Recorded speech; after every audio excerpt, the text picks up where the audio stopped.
Dapat wala silang quota na. Kasi ang nangyayari po, nagfo-focus sila sa huli.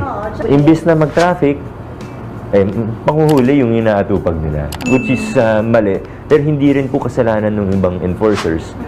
Yun po yung sistema napipilitan po sila. Isang magandang balita para sa lahat ng mga motorista. Dahil makaraan lamang ang mahigit 1 linggo matapos kong may upload yung video tungkol sa mga hindi maayos at nakakalitong road signs at road marking sa bahagi ng Ortigas Avenue, ay agad itong inaksyonan ng local government unit ng Pasig City. Kaya bago tayo magpatuloy, nais ko muna kayong pasalamatan dahil hindi ito makakarating sa kinauukulan at mas marami pang motorista kung hindi ninyo i-share yung video. At syempre, maraming salamat din sa lokal na pamahalaan ng lungsod ng Pasig sa pangunguna ng isa sa pinakamagaling na alkalde hindi lang sa Metro Manila kundi sa buong Pilipinas na si Mayor Vico Soto.